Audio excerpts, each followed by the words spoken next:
I'm getting giddy. We are inching ourselves closer and closer and closer to the premiere of Survivor Australia versus the World. It's a big Clash of the Titans season where an entire tribe of the biggest Australian Survivor names will face off against an entire tribe of the biggest names from other survivors around the world. And when this cast comes together, it has the argument for being the most stacked reality TV cast ever. It's not quite there, but it's pretty damn close, and I'm chomping at the bit to see this season in action, and I'm sure you guys are too. The only issue, though, is that these are a lot of people from a lot of various seasons and versions of Survivor. There's so much to keep track of that I wish there's a video out there that can help explain who all these people are so you have an idea of what they are like before hopping into this season, allowing yourself to have the best viewing experience possible for such an exciting season of television. Well, I got good news for you. Look no further than this guy. I did my goddamn research, people. I watched every single season that all 14 of these people have competed on throughout their Survivor careers and created a summary video to explain who these people are, what they are known for, how well they've done, and what to expect to see going into the season of the show. I did the time to give you guys this video, and I really hope this comes across as useful because that's all I really want. Not everybody is some crazy guy who will watch this many Survivor seasons just for this one video, and most people are going to use their free time very wisely. But I'm too invested in the season, and I want to help keep y'all invested in the season as well. This video is going to be exactly as I just described. I will be going person by person on this cast and explain everything you need to know about them before jumping into this season. So, I think I should say now, spoiler alert, for pretty much the entire history of Australian Survivor, plenty of US Survivor seasons, Survivor South Africa Island of Secrets, Survivor New Zealand Thailand, Survivor Quebec Season 2, and Survivor Finland Season 7, and I'm even spoiling Dondi Season 2, so much is getting spoiled, so warning y'all right now. If you don't want to be spoiled, just go watch those seasons for yourself. Most of them are pretty good. Otherwise, we do have a lot to get into and a lot of people to rank, so I'll quickly ask for you to subscribe to the channel if you enjoy this content. I plan to have a ton of videos talking Australia versus the world in general, so if you want more content like that, please stick around, along with plenty of other reality TV content because I'm crazy. But let's get this show on the road with a monumental task of explaining everything you need to know about the cast of Survivor Australia versus the world. I'll start things off on the Australia tribe, and I will go in chronological order of the last time that they played Survivor, which will kick this thing off with Sere Tique. Sere is 30 years old in the modern day. She competed on Australian Survivor 2017, and she placed 8th. Going into this season, she was the model. And if I had to give a general overview of the type of game that she played, it was hyper strategic. And she was always playing the game 24/7, and excitingly so. In AU 2017, she started off in a super strong position in the pre-merge because she was playing both sides under everyone's noses because she had the guise of being the model. Nobody really expected anything from her. Unfortunately for Sere, though, that did not last too long, as the more people got to know her, the more obvious it was that she had a super strategic mind for the game, and she was constantly playing the game. Some of her biggest moments had her aligning with Luke, who is someone we may be talking about, and then they tried to take each other out for the rest of the pre-merge, both failing to do so as they both made the merge together. And somehow, once the merge hit, both of these two people who were like mortal enemies with each other came back together to work with each other for the rest of the season. But for Sere in particular, as the merge hit as well, despite gaining an ally again in Luke, she was looked at as a massive game player. A lot of people had eyes on her because of how strategically she had been playing from the start. She was able to maintain some control in the early merge, however, and be a part of some of the big blindsides of that season, with the biggest of those blindsides joining Luke and Jericho in the infamous 3-2-2-2 vote that took out Tessa. However, immediately after making one of the most insane moves in Australian Survivor history, she was too big of a threat and was voted out the very next round, nearly unanimously, as she was unable to shift that target that she had on her back. And that's how she ended up placing 8th. Overall, Sere is a super smart and well-rounded player that I see at the very least making the merge on the season. I don't think there's any way that Sere gets targeted early on because she's pretty decent at challenges and she has a lot of connections. Her main connections are Luke from just obviously playing together, and David is somebody that she knew before either of them even went onto Survivor. So they've been friends for years up to this point, and I can easily see that trio becoming a real thing on that tribe. So overall, Sere is definitely a big player when it comes to the history of Australian Survivor. But if I'm looking on this cast and this tribe specifically, she is one of the smaller names just because of not being able to come back and play multiple times, and her farthest placement is one of the lowest on this entire cast. Either way, Sere is somebody you need to look out for as an underrated player that could easily win the game if she can just keep all of that strategy a little closer to the chest and not be so open about how strategic she is. Even then, though, we're on a season with a bunch of game players, so that might actually work in her favor. Who knows? Either way, I think Sere has a ton of potential on the season, and I really hope she can make a name for herself and become a big legend of the show. Next up, I will be talking about Janine Alice. She is 60 years old in the modern day. She competed on Australian Survivor 2019, and she placed 6th.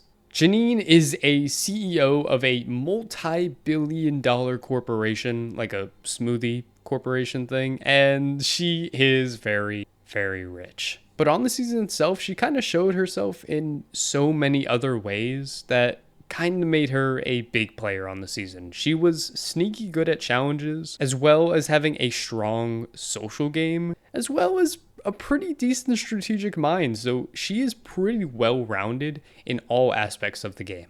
In her season of Champions vs. Contenders 2, Janine was on the Champions tribe for being insanely rich, but she was instantly on the outs of the tribe early on because of a Sporty 7 alliance that formed between all of the former athletes on their tribe. However, she was able to revive herself in the game by having all of the non-sporty people come together, and thanks to 2 members of the Sporty 7 flipping, Janine was saved from potentially going home and eventually regained a majority on the tribe.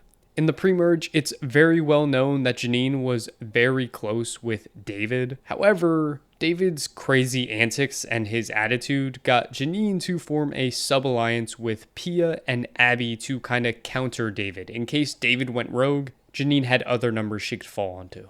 Moving to the swap, Janine eventually took complete control of that tribe with her closest allies, Pia and Abby, and were basically running that tribe like the Navy until the merge. However, it is important that she did start a rivalry with Dirty Harry on that season, who tried everything in his power to flip the dynamics on the tribe and even coined Janine with the title, the Godmother. And this was the name that Janine will be known for the rest of the season, as well as is known for in the Survivor AU lore. Obviously, it's like the Godfather, but it's the Godmother. She basically was the Godfather of the entire season and of that tribe in particular. She's run shit.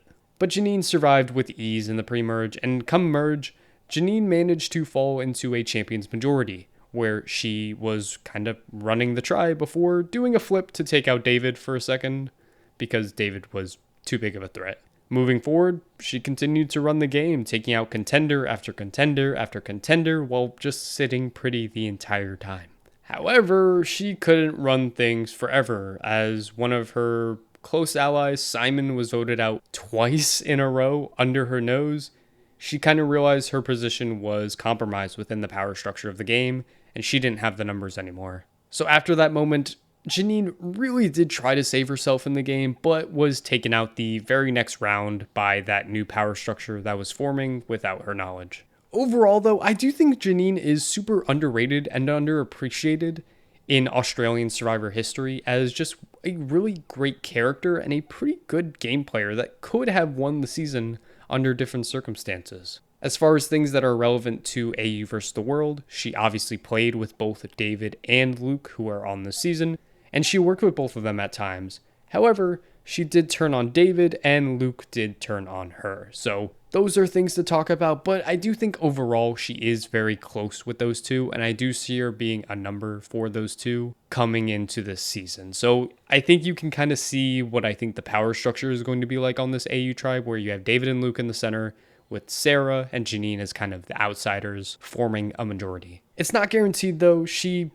was blindsided by some of these guys, and she did blindside some of these guys. So if bad blood is there and people want to be flashy, I could see Janine trying to make a move, or I could see Janine becoming a casualty. Either way though, I do think it's really exciting to see Janine back, considering she has only played once, where most of these people have played many times. So seeing these people who we only got the one opportunity at is really intriguing, and I can't wait to see what she can bring to the season. But Janine, super underrated. Next on the tribe is somebody I've talked about a little bit already, with Luke Toki. Luke is 38 years old in the modern day. He has competed on Australian Survivor 2017 and Australian Survivor 2019, and he also competed on Big Brother Australia VIP and Traders Australia Season 2. It's a lot of seasons for this guy, and his placements on each of those seasons have been 7th, 4th, 1st, and 10th respectively. Luke to the public is known as the People's Champion, and he is very well liked in Australia due to his fun personality and his playstyle, which can be looked at as very crazy but exciting to watch. He's all about the big moves. Starting in 2017, he had a tight duo with Jericho, who would be the eventual winner of the season, and they were ride or dies from the start. However, with Luke's quote-unquote exciting gameplay, he always needed to be in the driver's seat. He hates boring gameplay, he hates steamrolls, he just needs something to happen for the sake of something happening. Which kind of did work to his favor in 2017 for a lot of the season, where he made really big moves, most infamously the Jackie blindside in the pre-merge, and then the Tessa vote out, the 3-2-2-2 vote that I talked about earlier. However, all of these moves were not the smartest gameplay for Luke, as he was looked at as too much of a threat, a guy who would instantly win if he made it to the end with all of these moves on his resume, and he was just too far out in front, which led to him getting voted out near unanimously in 7th place on 2017. But Luke was so much of a fan favorite, he returned in 2019 as the only returning player who came back on the Champions tribe. But in this season, he took more of an underdog role, as he was not the top dog for a lot of this season. He was someone else who was on the outs of the old Sporty Alliance, as he coined, until he became a massive cog that allowed Abby and Ross to flip on the Sporty Alliance, putting him back in a majority. He also formed a very tight duo with David on this season. These guys were thick as thieves and were sitting pretty until they were swapped into a 7-2 minority, where they were the only two champions against 7 former contenders. And this is probably the most entertaining part of Luke and David's game respectively, where they scratched and clawed their way to find some kind of footing again. And it actually worked pretty well. They survived a vote and they were able to reclaim the majority of this tribe again, until someone else named Sean swapped back onto their tribe. Because of David being a little too messy with some of his actions that I will be talking about, Sean coming to their tribe put these two right back on the bottom once again. Some idols and some crazy madness and really insane votes somehow led to both of these men surviving these tribals and making it to the merge. Once they made the merge, they instantly ran back to their OG champion tribe and had the numbers again and kind of just took over. Again, with that little pit stop to take out David, in which Luke was not a part of the vote, and left him on the bottom of this champion's majority. However, when I go back to talking about Janine and her having the majority until things flipped on her, Luke was the person that flipped on her. He was the one that caused these moves to be made, that took all the power out from under Janine, pulling off 2 blindsides back to back. Once we reached the end game though, about the top 5, Luke was the biggest threat in the game. He won an immunity to save himself, and thanks to another advantage that he had, he pulled off one of the flashiest moves in Australian Survivor history, with the safety without power vote happening, and then cogging a 2-1-1 blindside at the final 5 in just one of the craziest things I've ever seen. This is really where Luke won over the audience, more than he already had already. But Luke's run ended when he didn't win immunity, and he was so clearly the biggest threat, and he was voted out at the Final Four. And this is a moment that crushed all of Australia because everybody was rooting for Luke. Luke has a daughter who was very sick, and he would have used this money that he won to help her, fund research to help her get better. And it was devastating to watch for all people who are fans of Luke. And I was a big fan of Luke as well watching this. Because of how heartbreaking Luke's departure was, there was a fundraiser that was set up for Luke's family, and it raised over $500,000, which means Luke got more money than the actual winner of the season received. That's how well loved and how popular this man was. Luke also had a couple other shows that I talked about, Big Brother VIP being one of them, where he actually won that season. Not a lot of notes to talk about what happened here. He was just his same Luke self. Kind of was the most active player on the season and was never really in any true danger throughout the season. And then at the end, it's an audience vote to win, and Luke being Luke, he won the audience vote against two other very likable people. So it just shows the power again about how popular this man is. And Luke, going into this season, is set up extremely well. He has a connection with David, with Sarah, with Janine, with Kirby. Both of them had worked the same job apparently before they were on Survivor, so there's something there. He basically has all of the same connections that David has, who I'm about to talk about, except he is not the threat that David is because he hasn't won yet. And I could very easily see this being the run where Luke makes it far, and if he's at the end, I find it very hard that he doesn't win a jury vote. However, my last notes on Luke, I have to talk about this because despite being loved by the public on the screen, off the show, and on his social media, he has shown a lot of icky things. He's reportedly said the N-word and has defended the use of the N-word. Plus, he has some pretty controversial views on social media, which include liking different transphobic tweets and different things like that. So while on the screen, he's very likable, and I understand why so many people love and adore him. I do need to put it out there that off the screen, there are some things that I simply just don't agree with. And if you see some people rooting against Luke and preying on Luke's downfall, these are probably the reasons why. But on the show, I'm sure he's going to be his same Luke self, and it will be entertaining to watch whether you like him or not.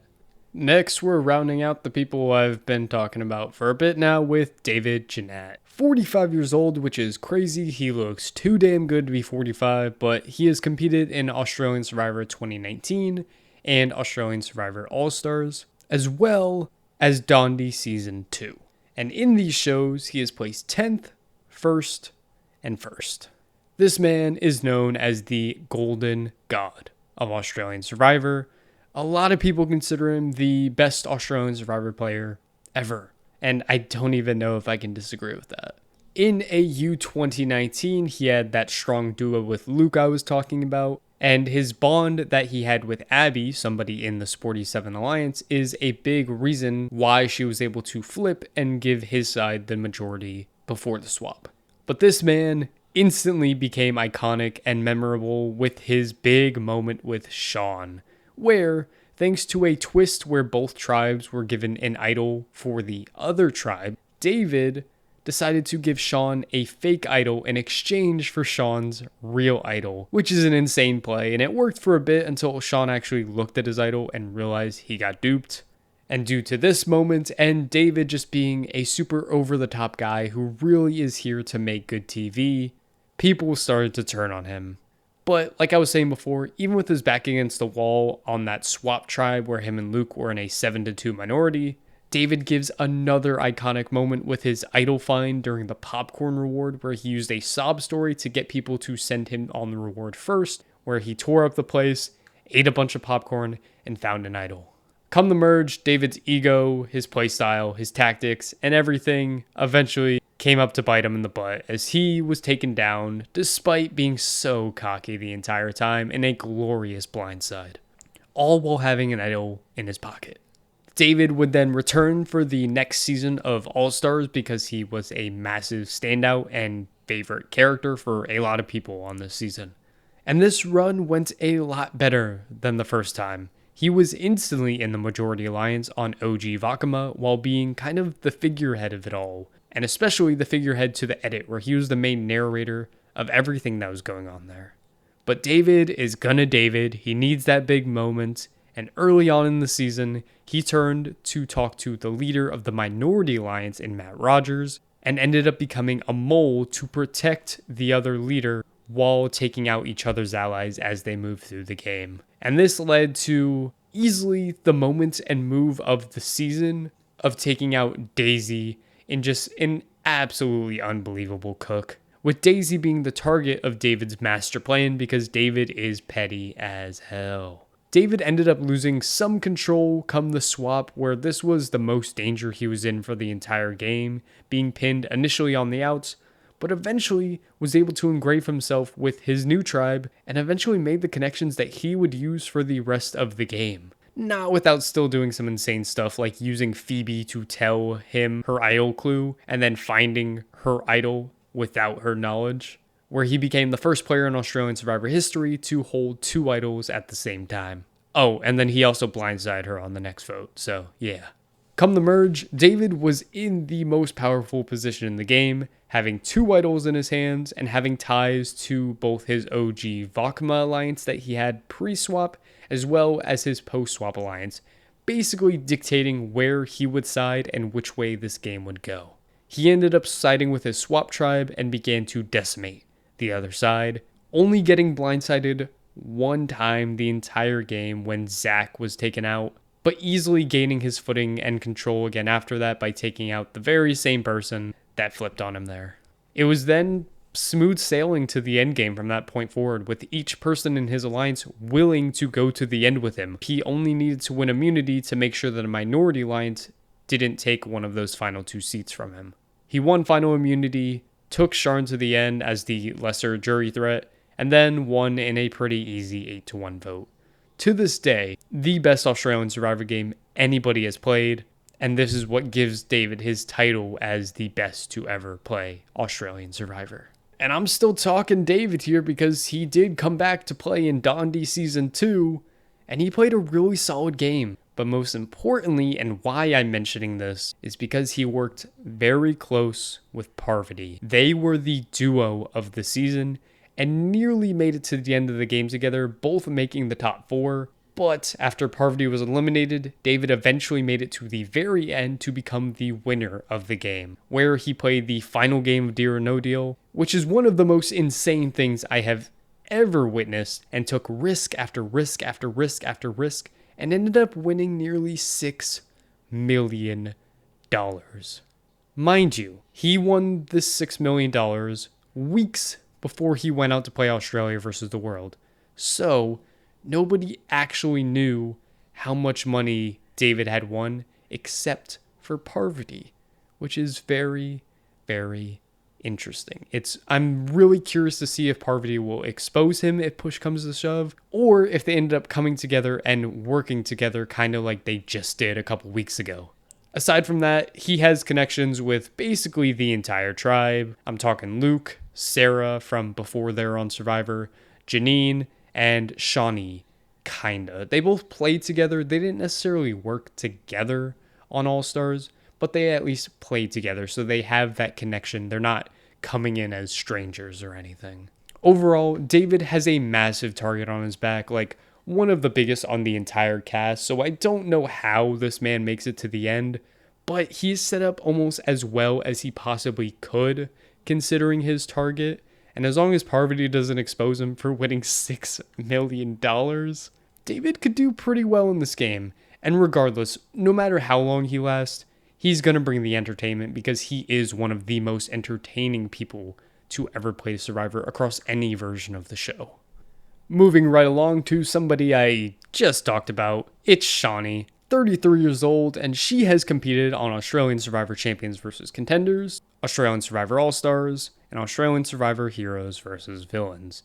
The only player to compete on 3 mainline Australian Survivor seasons, where she has placed 4th, 7th, and 9th. Shaunella is the social player of Australian Survivor. Despite infamously never watching the show before she played or even after she played, She just comes into the season and will charm the pants off of you. She's beloved by the audience for her desires to just be fun and will vote you out for the smallest of reasons. She's just a joy to watch. On her first season, Champions vs. Contenders, Shawnee made a lot of connections, the most important of them being with Vanilla, her ride or die for the rest of the game. They ended up coining the duo name Shaunella because of it. Outside of one tribal, Shawnee was running things in the pre-swap, or at least had a pulse on the game, and was never in any real jeopardy. She did end up getting a really bad swap, however, but thanks to her social connections she was able to make, she got an alliance to flip on one of their own people and was spared as the other contender she was swapped with was voted out instead of her, showing that her social game was really dangerous. And at the merge, Shawnee was once again in a pretty bad position, with Vanilla being her only true ally, but the duo was able to stay alive and eventually was able to come together to pull off the move of the season, being the Matt Rogers blindside, which was spearheaded by Benji, who ended up taking the brute force of that move and was taken out swiftly after for being too big of a threat. But after Benji went, this new alliance of 4 was dominating the game until Brian Lake, goddamn Brian Lake, screwed up a split vote at the final 6, which meant an idle play actually gave the minority an advantage to take out Vanilla. Because of this big flip, Shawnee said screw everybody and flipped over to the minority duo of Sharn and Shane to blindside her old alliance at the final 5, only to be screwed over again when Brian won the final 4 immunity, and then she was taken out at the final 4 in a 2-1-1 vote. Shawnee would return in All-Stars for being a fan favorite the first time around, and Shawnee really did not have the pleasure of ever being in the majority on this season. She was instantly pushed on the outs of her OG tribe with Harry and Nick due to the athletic people running the tribe, and Shawnee needed both an idol and exile beach to survive just the pre-swap, but hey, beggars can't be choosers. She ended up surviving and making it to the swap. And Shawnee got a very fortunate swap at that, where her and Harry were kind of in the middle and able to choose which side they wanted to work with, choosing to work against the sporty group from her OG tribe and pagonging all of them for the rest of the pre-merge. But this tribe kept on losing challenge after challenge after challenge, and Shawnee again got into danger by virtue of just the numbers being so small, but she ended up surviving long enough with Harry to make the merge. Because Nick was voted out right before the merge, it was doomsday for Shawnee's side, being the recipient of getting pagonged by David's alliance until it was just her, AK, and Brooke that were left. The full pagonging was saved for a little bit due to another exile twist that ended up taking out Zach over the trio, gaining Jackie as a number, and letting the numbers be 4-4 going into the final 8. This foursome was so ready to go to Rocks after becoming deadlocked, and we were so close to the first Rocks in Australian Survivor, but thanks to David winning immunity and then Tarzan being idled, and then Jackie and Moana being the ones to receive the votes, this meant if we did go to a rock draw, it would be between Shawnee, AK, Brooke, and Sharn. And with Shawnee, AK, and Brooke being an alliance, there was a 75% chance of them going home due to Rocks. In the midst of all this, Sharn did tell the trio she would join them if they agreed to vote out Jackie and not go over the Rocks, which they accepted, and then this ended up being a massive mistake as Sharn flipped right back to the other side and Shawnee was taken out in 7th place. But this isn't the last of Shawnee. She would return again for Heroes vs. Villains, which was an almost half returnee, half newbie season. And she was obviously on the Villains tribe because she's just having fun. She instantly found her next vanilla with Liz becoming the Shiz. Despite King George being a massive target early on in that season and somebody most of the people on the tribe wanted out, Shawnee took George in as a shield and as an ally, where they became the Spice Girls along with Liz. The Spice Girls did take control of the Villains tribe, but were able to take ultimate control after an infamous 3-2 vote that took out Frasier, something I will get more in depth with when I talk about George. After all of that, they weren't even able to use their ultimate control because the tribe swapped immediately, where she was put into a minority with George. Shawnee was able to save George with an idol and take back control of the swap tribe, where her and George just ruled over that tribe, having a ton of fun. They threw challenges would whisper information back and forth with Liz, and were just entertaining as hell come the merge, being so blatant about working together, but it was so much fun. Shawnee almost met an early end right at the merge when she was too trusting of Flick, saving her right before the merge, only for Flick to run back to the heroes once she was reunited with them. But a vigilante alliance of 7 was formed that ran the early merge, taking down a lot of the heroes back to back to back to back. But at the final 9, due to George gaining paranoia and realizing Liz and Shawnee were much closer to each other than to him, he rallied the rest of the vigilantes together to blindside Shawnee with an idol in her pocket. And that is the story of Shawnee, and I'm so excited to see her back. When I look at Shawnee on this tribe, she comes in as inherently likable to everybody else, but doesn't have those same connections that I feel like the Davids or the Sarahs or the Lukes do have.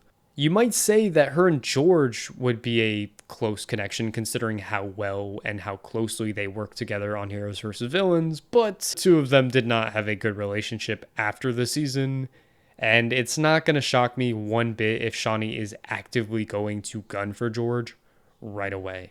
So I do think Shawnee is somebody that if she makes the merge, I think she can connect with the people on the World Tribe. I think she can connect with some of the people on the AU Tribe and kind of run things and can be a big winner contender. The only issue is that there is a non-zero chance Shawnee gets taken out in the pre-merge for just not being in the majority. It's very high variance for Shawnee, but I'm going to bank on the side that I think she can do very well and might very well just be my winner pick for this season. Oh boy, this is going to be a big one, but let's talk about George. King George, 34 years old. He's competed on Australian Survivor Brains vs. Brawn and Australian Survivor Heroes vs. Villains, as well as Celebrity Amazing Race. That was a thing. And on those seasons, he has placed 2nd, 4th, and 7th. This man is one of the most intense and polarizing Survivor contestants, period. You will either love him so much or you will hate him with no in between. Like I said already in this video, he's crowned himself King George, and this man is a political operative. He works in politics, so yeah. And you can tell he talks like a politician. He will always have somebody working against him. There's always going to be an opposition that wants him out and will never be sitting pretty ever in this game. He's going to be a target, and he should go home early, and he should have gone home early on both of his seasons, but he never does. On Brains vs. Brawn, George started on the outsides, as you could guess, with a tribe that wanted to prioritize strength. George ended up playing an advantage at the very first tribal council to save 5 people he viewed as the weakest to try and change the dynamics and avoid the weak being picked off on this tribe. This did gain George some allies, but gained George even more enemies due to his abrasive personality, confrontational tone, and just a necessity to be in charge and in the know on things. However, he did gain a ride or die ally in Kara in the process, who ended up sacrificing her own game to save George with an idol. Luckily though, Kara was saved by a twist at that very tribal after being voted out and was just sent to the other tribe, meaning the George and Kara duo would live to see another day. George managed to scrape and claw his way out from the bottom, being saved right before the swap by Haley, who ended up flipping the vote onto Joey, who was one of George's biggest enemies on the tribe. On the swap, George was put in a much better situation. He was still a target, but this time, along with Kara, they ended up joining the Brawn members on their tribe to pick off the Brain members that were against George on the OG Brains tribe. Outside of one vote that Kara ended up cooking. If you know, you know. George found his way to the merge where him and Kara found themselves a part of the Brawn majority, but did want to play both sides. So George became a spy and told the minority Brains tribe who the Brawns were voting for, allowing Haley to play her idol correctly while simultaneously taking out a strong Brawn member with an idol in their pocket. George continued to play double agent until Haley found herself on the chopping block and in a last-ditch effort ratted out George for his 2-timing ways, to which George then needed to lead the charge to take down Haley. And after taking out Haley, George was sitting pretty again. He was on the up and up until a twist allowed Haley to return to the game. And this was not the best thing for George, not even a little bit. But George, like he does, was not fazed too much by this. He continued to just play both sides. And once two of the most powerful Brawn members turned against each other, he saw an opportunity to jump shift completely back to the Brains and pick off the Brawns one by one come the end game, leaving the Brains in a big majority. All the while, don't get it wrong, George continued to be a target, but those in a position to flip on him never really did, and George kept staying safe up until the final 5 with only one Brawn member remaining.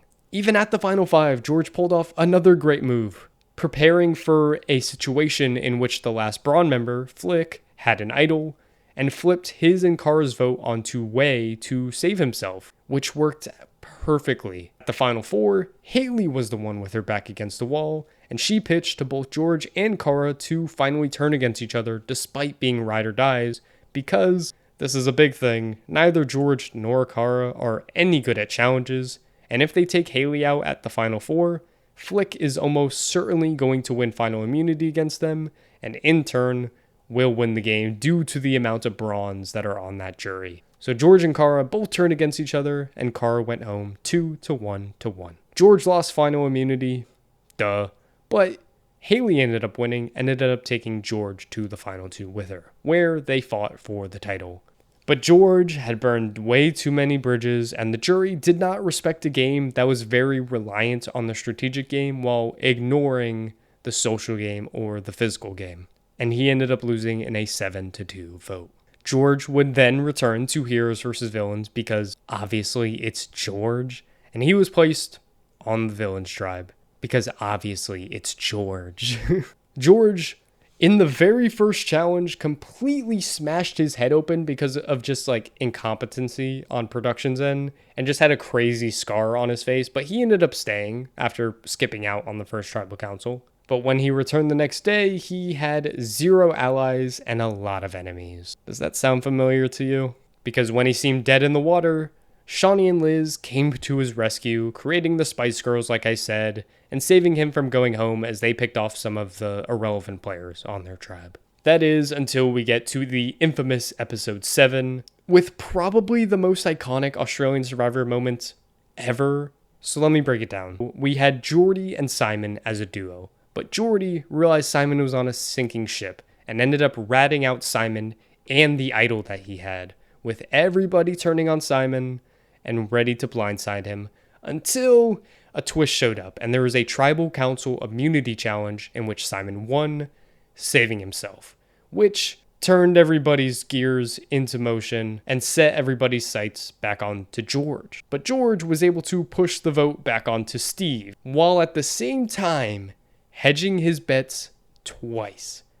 George had an idol this entire time that he showed off to everybody after they had voted, while at the same time pressuring Simon, who was his arch enemy this entire game so far, to play his idol that everybody knows about, which means in the process he would be flushing out Simon's idol while also ratting out Geordie as a snake that snitched on Simon. All the while preaching that if Simon doesn't play his idol on Steve going home, that is on Simon's hands because Simon could have saved Steve. Simon, who is admittedly in a lose-lose situation here, doesn't play his idol, which was fake by the way, but that's not important for this video. And he sacrificed Steve until, boom, the Spice Girls did a split vote and took out Fraser in a 3-2 vote, in which he gained complete control of this tribe as everybody else was completely fractured. Steve had undevoted loyalty to him because George just saved him. Geordie and Simon didn't know how to trust each other, and all of a sudden the Spice Girls are big chillin'.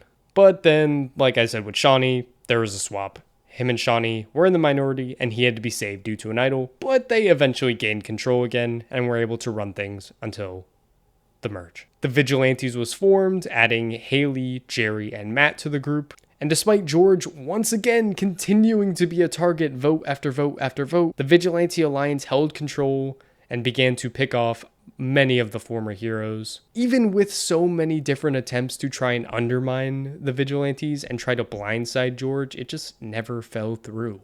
Like I mentioned, George did flip the script at one point where he took out Shawnee due to Shawnee and Liz being super close, forcing Liz to be close to only him without the other option there.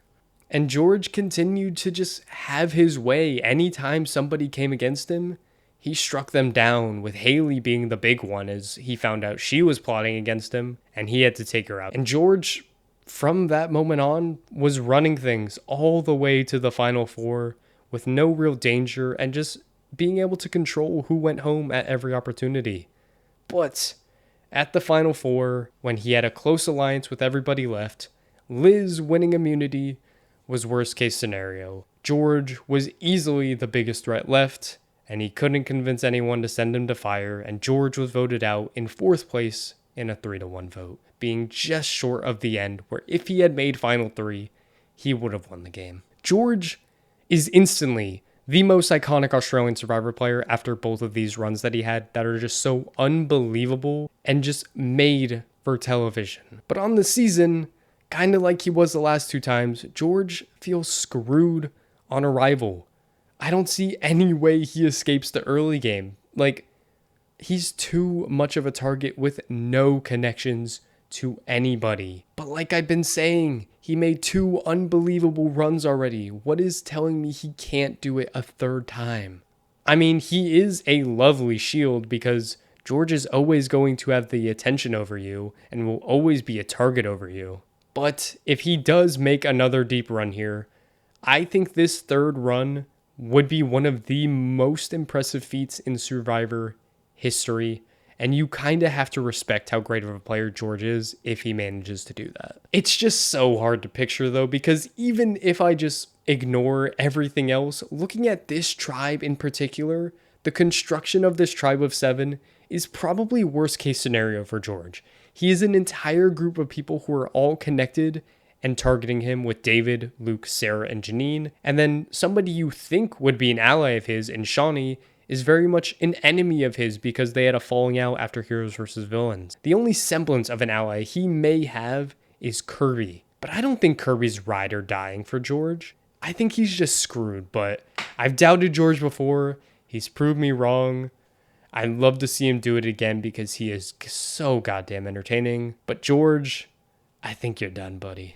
And the final person on the Australia tribe is Kirby Bentley, 39 years old, who competed on Australian Survivor Titans vs. Rebels, where she ended up placing 5th.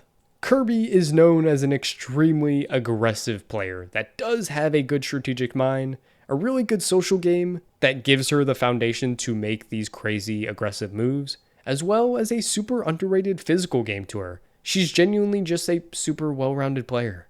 The moves that she does make may not always be the best for her game, but goddamn, they are entertaining and they kinda always work out for her, so who am I to hate? On Titans vs. Rebels specifically, Kirby laid low early on until she saw an opportunity to dismantle the quote-unquote Cuddle Alliance, a group of 4 that were way too obvious. This move of dismantling that group led for Kirby to be the leader of the tribe, but also a target of the tribe, as you just didn't know what would happen next with her. She wasn't extremely trustworthy, leading to her infamous rivalry with Ferris throughout the pre-merge.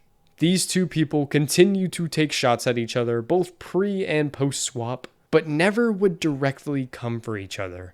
They each would try to weaken the other by voting out their closest allies, with the Garrett blindside and the Charles vote out being the 2 big examples where they were most at heads with each other, but never took the direct shot. Come the merge, Kirby went back to laying low until she decided to come out and play again as she formed a truce with Ferris, eventually becoming a ride or die pair in this game, sorta. Either way, it's an extremely compelling storyline, and I highly recommend you watch this season if you haven't already, or at least rewatch it specifically for the Kirby and Ferris storyline. It's incredible. After the insane 6-6 vote out that led to Jaden flipping and Eden getting voted out, Kirby and Ferris regained power and held control for a long time after this. But Holding this much control for this long in the game led to Kirby being seen as the main game player of the season. She was the one to beat. So slowly but surely, her allies were taken out all around her, and she knew she was next as she had no one left in the game. Towards the end game, Kirby went on a little bit of an immunity run to save herself up until the final 5, where she realized there was no protection and nobody to work with, and Ferris was her last hope. Ferris knew it was best to take out Kirby, and she ended up getting voted out unanimously at the final 5. She was a really good player on the season and one of the main characters of the season as well, and played a game that I think can be repeated. She is always going to be a big threat towards the end of the game, and that is her biggest challenge that she faces. She can never sneak her way to the end, she's always going to be out in front. So I'm very curious to see with a lot of other big game players if she continues to do that, or if she can manage to use these other people as shields and propel herself forward to the end of the game and eventually sneak her way to the end, because I do think if Kirby makes it to the end, Kirby will win. That's just the type of person Kirby is. As far as connections on the season, she has a connection to Luke with, like I said earlier, her and Luke worked the same job before they played Survivor. But she doesn't really have anything else outside of that, except for like somewhat of a connection to George, but that's not anything I would bank on. Kirby is the biggest wild card on this tribe because she is the least connected, but she is also a super capable player. So I think if Kirby can make the merge, Kirby can do a lot of damage on this game and work with quite literally anybody. So Kirby is somebody I think you really need to look out for. As for the AU tribe as a whole, I think I've painted the picture of how I think things are going to go. I think David and Luke are going to be the main ones running the show, with Sere and Janine as kind of their allies along with them, and George being the number 1 target to gun for. I think it's nearly impossible that George makes it to the merge or makes it to a swap if that happens with this grouping of people, unless they just win every immunity challenge, but I don't think that's happening. So I expect George to be gone instantly unless he pulls an idol out of his sleeve. I'm also very curious to see how people like Sere and Janine play, as both of them, like I said, have connections with Luke and David, but I think both of them realize Luke and David are the top dogs. Those are the big threats, people you need to take down before you make it to the end of the game. And I think it's going to be interesting to see if those two are going to take that shot at Luke and David. I could easily see it happening, and I could see Luke and David being very blindsided to that fact. So if a big move does go down in the pre-merge on this tribe, it's going to be Luke or David getting gunned down because of Sere and or Janine. And then you also have to look at Shawnee and Kirby as kind of the wild cards here. Shawnee is somebody I think can slip in and find her way just fine on this tribe. Kirby is somebody that could either get taken out early because she doesn't really have connections, or Kirby can be an integral piece and be a big reason a lot of these big names go home. Overall, this tribe is extremely stacked. I don't like that there are so many people with pre-existing connections on this tribe because it kind of shows you what's going to happen before it even happens. But I'm still super excited to see what happens. And with George there, you know it's going to be chaotic, whether he's the first one out or he finds a way to survive to the merge. Jumping over to the World Tribe, I have 7 more people to talk about, and I will start with the people who are representing Survivor US, the people we probably know the best if you are watching this video, so I'm not going to do the same in-depth thing that I just did for all the AU players, because I think you should know these people, but I will try to brush up on them the best I can and kind of give you what they are known for here. Starting it off with Miss Sere Fields. 54 years old, she has competed on Survivor Panama, Survivor Micronesia, Survivor Heroes vs. Villains, and Survivor Game Changers, as well as Snake in the Grass, The Traitors, and Big Brother 25. And not including Snake in the Grass, because I don't know how you count that, she has come in 4th, 3rd, 17th, 6th, 1st, and 5th. And despite there being a first place in there, she is widely known as the best to never win Survivor, because she has never won Survivor. There's so much great that comes with Sere's game. She is probably the greatest social player in the history of competitive reality television, and I'm so serious about that. She can talk to anybody, she can connect with anybody. It's incredible what she does. Obviously, none of this has led to a win, and you may think that maybe she isn't all that great. But let me talk you through how she's been eliminated in Survivor. She has been taken out through a fire-making challenge at the Final Four, a surprise Final Two when she made it to the Final Three in a season that was led to believe to be a Final Three, an idol play against her, and she is the only person in Survivor history to ever be taken out with 0 votes against her in the oh-so-infamous Advantage Get-In Tribal. She has never left the game in a legit way. She's never been voted out with the majority of the votes to her name. And the fact that she's been so close so many times is just so tragic, but still adds to her legacy as the woman that keeps getting screwed. And maybe this could be her opportunity to change it all and finally claim that win. She's never going to win a challenge. That is not what she is known for. She's infamously known for being terrible at challenges. But as she has said, you may not be able to beat him with these all the time, but you can always beat him with this. Sorry. Outside of that, I'll talk through her most notable moments on the show. She is the queen of the 3-2-1 vote, where she is the first person to purposefully orchestrate a 3-2-1 vote in Survivor. And also, she was the creator of the Black Widow Brigade's plan to get Eric to give up his immunity necklace. That entire fiasco, that entire iconic moment of, I want to give individual immunity to Natalie, that was because of Sere. And despite obviously being on the older side of this cast, she still got it. We've seen her very recently on television, and on The Traitors, she absolutely killed it. On Big Brother, she was great. She still has it, and she is so capable of winning this game. And if anything, I think she's kind of getting better on these more recent appearances. She's just inching her way, and I think if there is a time for her to get her first ever win, this is it, right here. Relationship-wise, she does have a relationship with Parvati, as they were both in the Black Widow Brigade, so I think you can easily see them working very closely together, but that's about it for Sere here. However, a big thing I will talk about, somebody else on this tribe in Lisa is a massive Sere superfan. Sere is her favorite Survivor player of all time. So I think Lisa is instantly going to run to Sere and want to work with her for as long as humanly possible. Sere's in an interesting spot here. I'm really excited to see how she does. I kind of really want her to make the merge because I think her interacting with the other Australian Survivor players will be super fascinating to me, and I would love to see a showdown to see if Sere still got it against these Aussies. Next up is Parvati Shallow, 42 years old, and she has competed on Survivor Cook Islands, Survivor Micronesia, Survivor Heroes vs. Villains, and Survivor Winners at War, as well as The Traitors Season 2 and Dondi Season 2. And on those seasons, she has come in 6th, 1st, 2nd, 15th, 11th, and 4th. Parvati is probably most well known for being a flirt as well as the figurehead of the Black Widow Brigade, an alliance I just mentioned before, which is the most dominant women's alliance in Survivor history. She can charm the pants off of anybody. She knows how to talk to people. She knows how to get people on her side. She knows how to disarm people. She is just so capable to the point where so many other Survivor players that have played after her have gotten voted out for people being reminded of Parvati when they talk to them.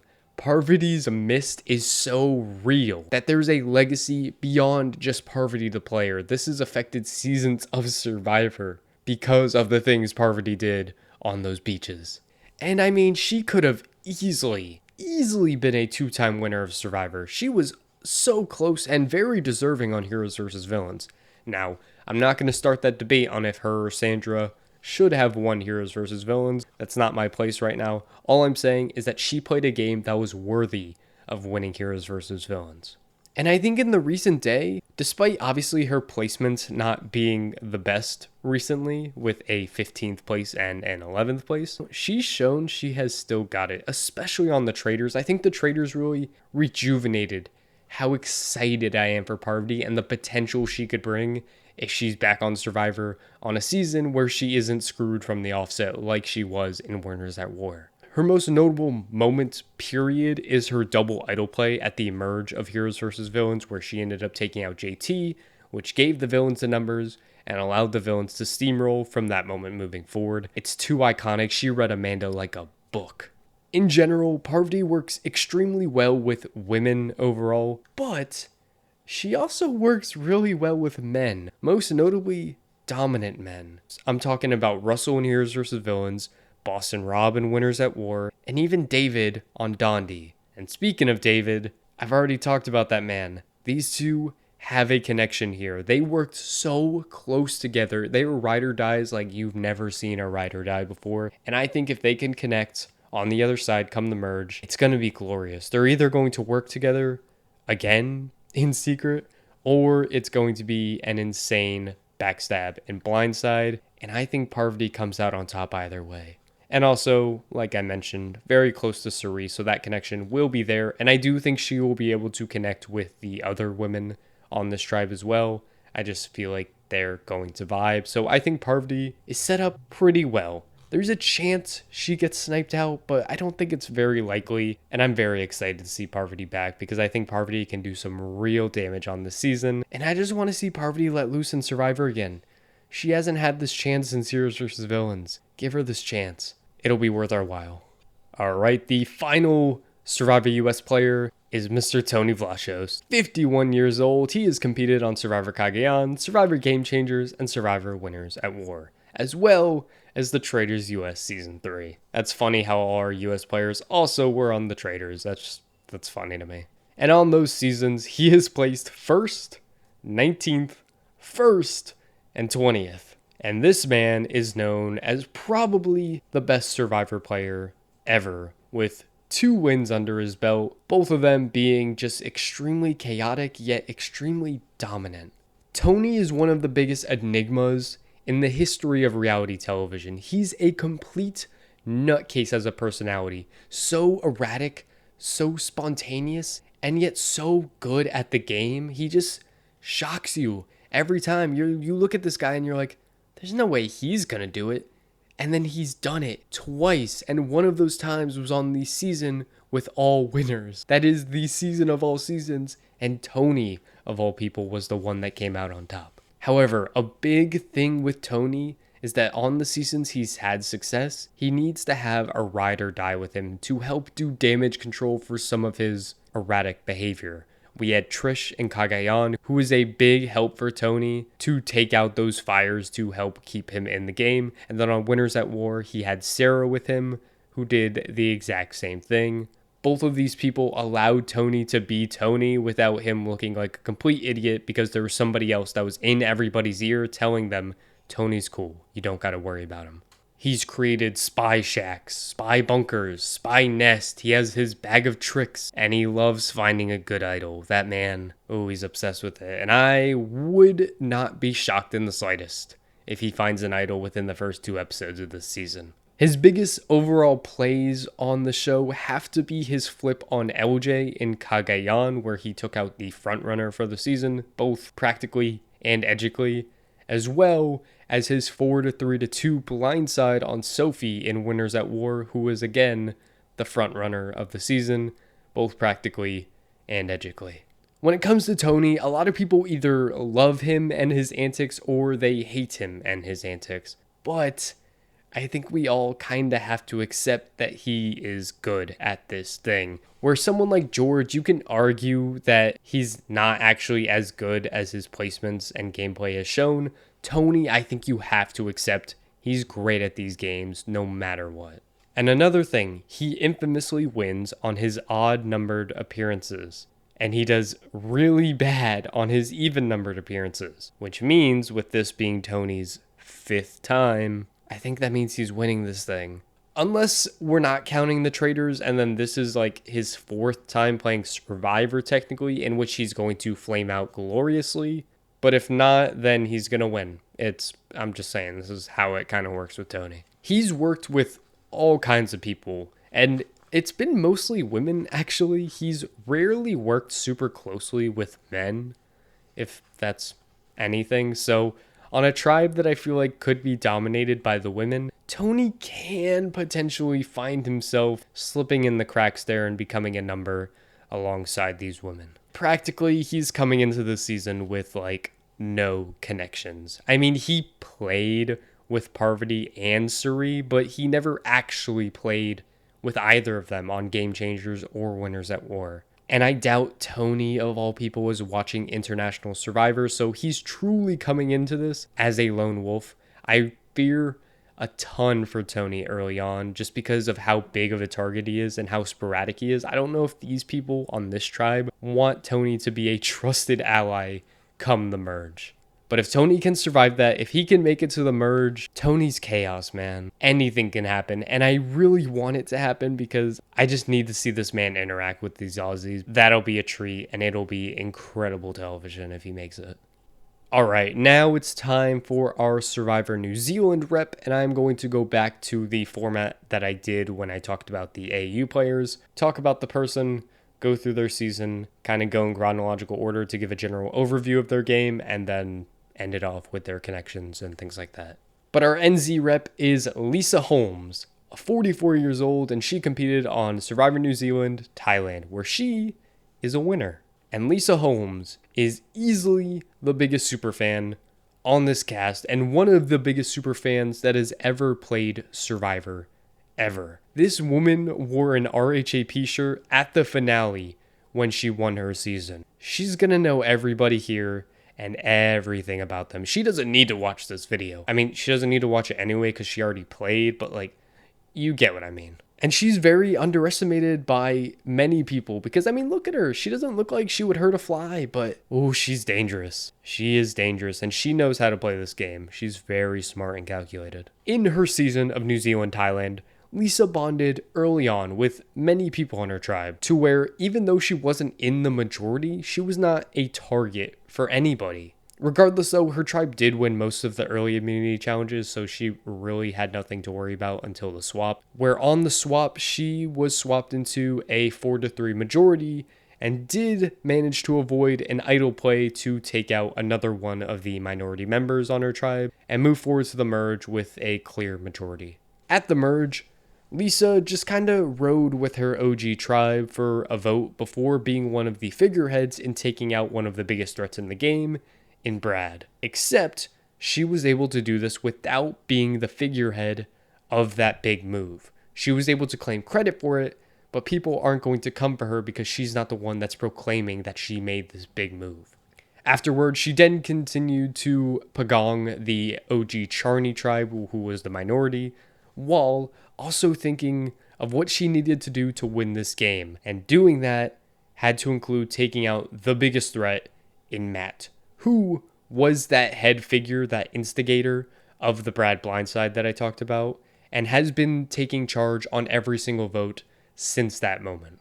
This big opportunity for Lisa came at the final 6, where she pulled her closest ally, as well as Matt's secret, real-life best friend. Let me repeat that. Matt had a secret, real-life best friend in this game before anything started. They knew each other outside of this game. They were best friends. They were ride or dies this whole time. And nobody knew about this. Lisa managed to pull that best friend aside and get him to vote out Matt with an idol in his pocket and a glorious 3-2-1 vote. And that was the move of the season and the move in the 2-season history of Survivor New Zealand, and finally exposed Lisa as the head honcho, as the big game player. She was the threat you needed to look out for, and do not let her get to the end of this game. However, she was able to roll with her numbers advantage at the final 5, and then at the final 4 in a situation where she should have been cooked. One of her closest allies laid down her sword and got herself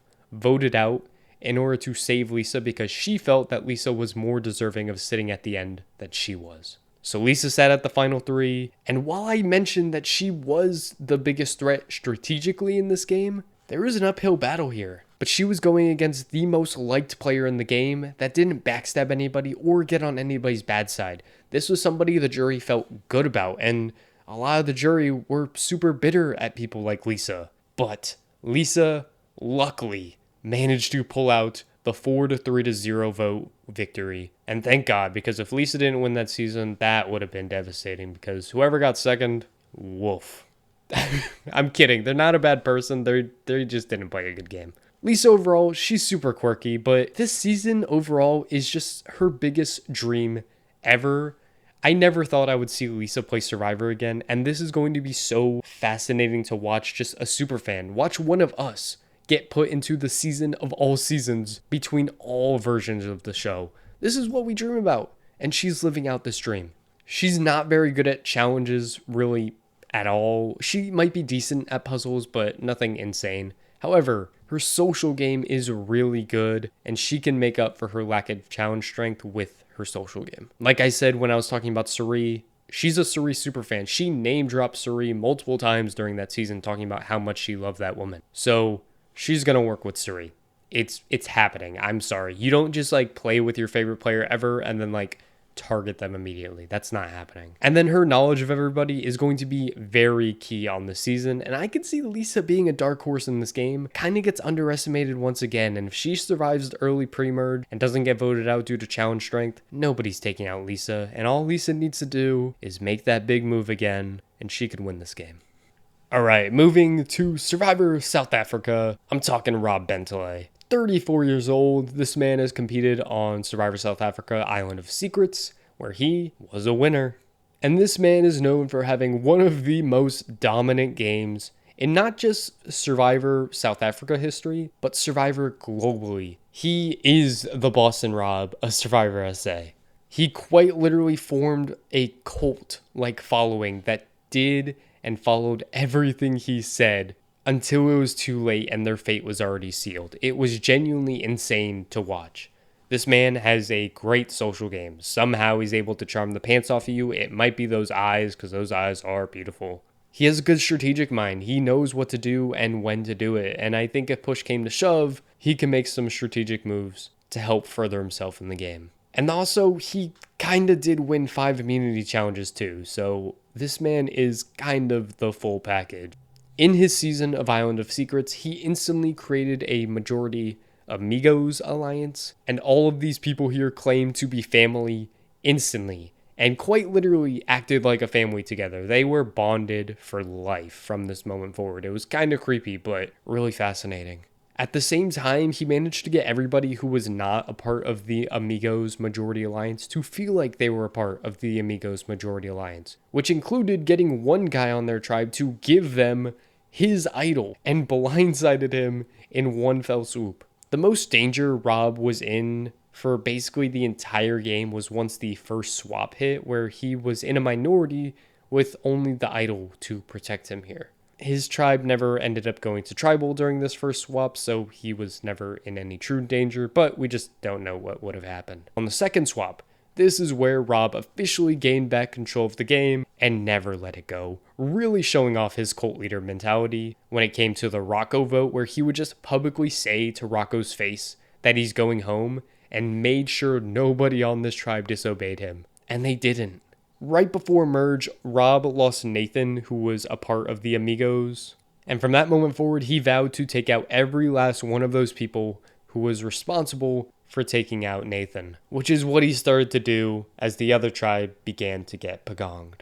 Things changed for just a moment when Sipe, one of the Amigos, pitched the idea to Rob to betray the other Amigos and ride with her band of misfits crew all the way to the end of the game. Rob saw this and didn't think of it as an opportunity, but he saw it as betrayal and subsequently blindsided Sipe immediately. As the season went along, despite the constant talk from the bottom feeders trying to take out Rob, Rob continued to stay safe due to this cult leader mentality and making everybody in his alliance just feel safe and feel comfortable. Just making it one round further. It's all good, guys. If we just make it one more round, we'll be fine. And also kind of putting fear into their heart that if they betrayed this alliance, everybody would come for them. They would be betraying not just the alliance, but like fate or something. This came to roost when Mike, somebody who was a part of this alliance, had concocted a blindside on Rob. But once the info of that blindside got back to Rob, Rob had to play to get Mike off his back. And in that time, he told him a story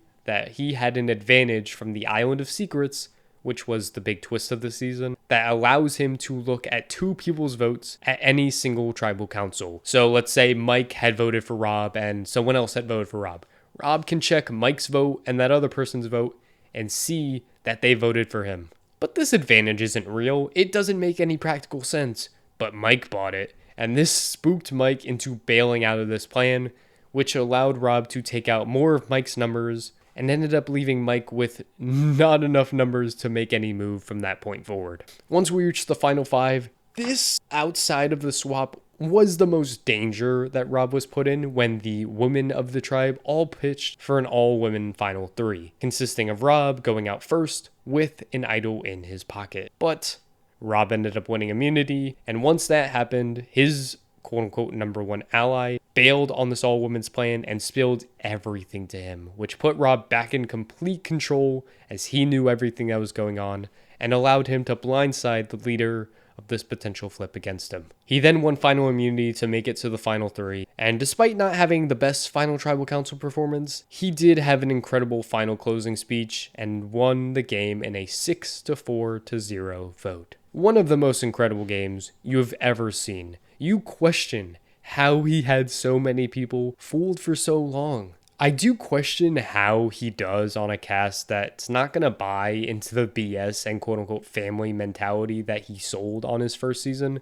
Like, you're not going to see Tony, you're not going to see Parvati, you're not going to see Sere fall into this trap and be like, oh, we're family, we're going to ride this out to the end. They're not doing that. These people are skilled game players that are not going to be that boring. However, he does have a really good strategic mind, and I won't be shocked if he manages to pull something out here. I think the Mike move in particular, where he tricked Mike into stop going for him, showed how capable Rob is. Either way, it's gonna be fascinating to watch. But a big thing, Rob doesn't have any connections going in though, which will be his biggest problem, and I'm very curious to see if he is able to stay because of how strong he is, or if how strong he is a big weakness for him where people target him because of that. Whichever way you say it, the range for how Rob can do quite literally extends from first boot to winner, with every other placement making sense to me. I could see this man placing anywhere. He could be the runner-up, he could be the 0 vote finalist, he could be 4th place, he could be anything, which is definitely not the case for everybody on this cast, I will say. But it is for Rob, and that's what makes me super curious to see what he does, as one of the best players in SA history, probably the best, is about to take on these other Goliaths. 2 people left, and I would presume these 2 people are the least known of everybody on the cast. And I will start with Tommy from Survivor Finland. Tommy is 34 years old. He competed on Survivor Finland Season 7, where he placed 2nd. And Tommy is a big Survivor superfan, believe it or not. If Lisa wasn't on this cast, Tommy would be the biggest fan here by far, so he's going to know these people very well. And Tommy is somebody that's just naturally good at Survivor, whether it's socially, whether it's strategically, whether it's physically, whether it's the survival aspect. He's just kind of built for Survivor. On his season of Survivor Finland, Tommy came in as a quote-unquote celebrity versus returning player season. And Tommy was considered a celebrity for being a radio presenter.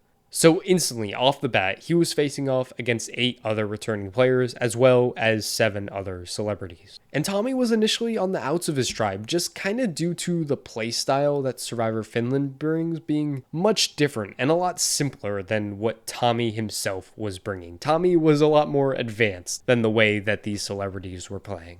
Tommy did avoid being booted relatively early, and from that point forward, this man never looked back and kind of held control of this game. He held control the rest of the pre-merge, where he was always voting out who went home initially, including being on the right side of a 2-1-1 vote.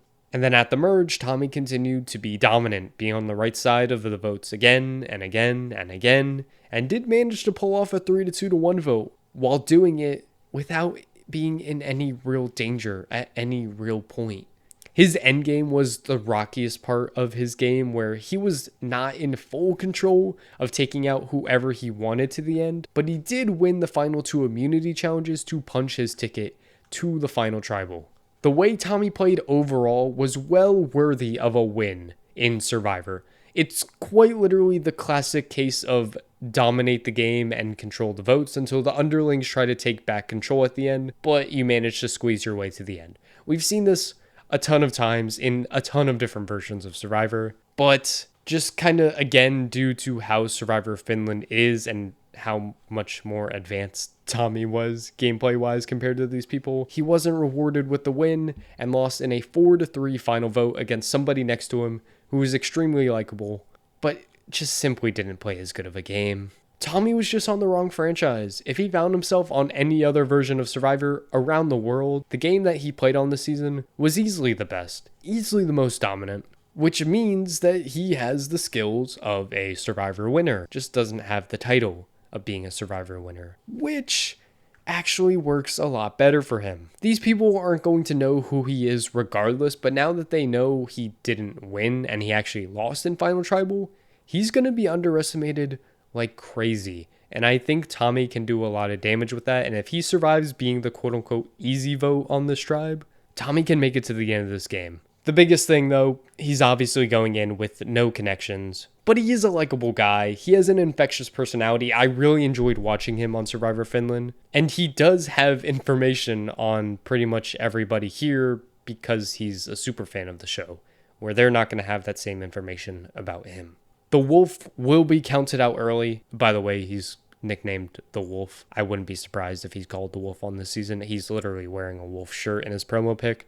Anyways, it won't surprise me if he comes out and has a big moment on the season and shows himself as extremely capable. And we see a lot of people who didn't know who he was before becoming big fans of him afterwards. I was in shock when I watched this season, and I do think this is a really good pick if you're going to get a Survivor Finland rep. I think he's got it.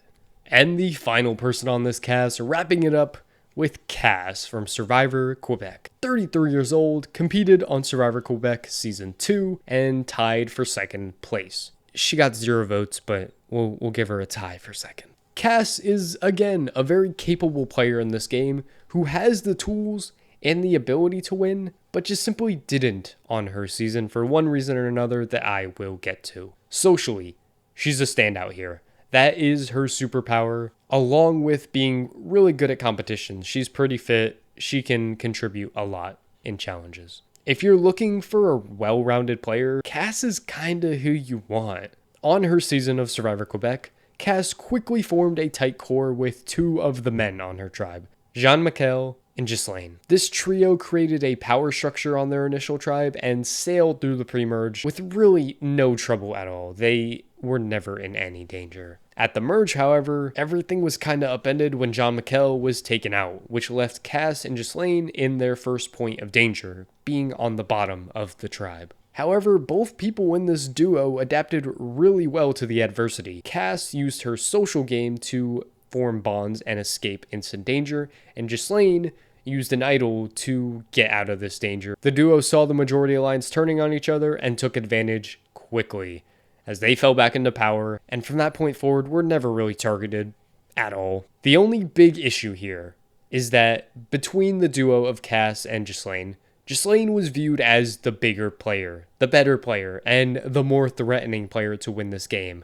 So if Cass wanted a chance to win, Ghislaine could not be sitting at the final 3. And Cass was well aware of this. She mentioned many times that she needed to make a move if she wanted to win, but just never ended up doing it, never pulled the trigger on her closest ally. And once we got close to the end of the game, he won the final 2 immunity challenges, did end up bringing her to the final 3 because you didn't take out Ghislaine. He ended up winning unanimously. Cass was the second best player on her season, and it's not even remotely close between her and the third best player. But her inability to make the move she needed to was what cost her the win, which she easily could have had if she had just struck when the iron was hot. She gives very much Tasha Fox from Cambodia, Laurel from Ghost Island, and Nicole actually from Rob Bentley's season of Survivor SA in seeing the biggest threat in the game and just not doing anything about it. And now you're just sitting at the end with that person who is pretty much set up to win the game over you.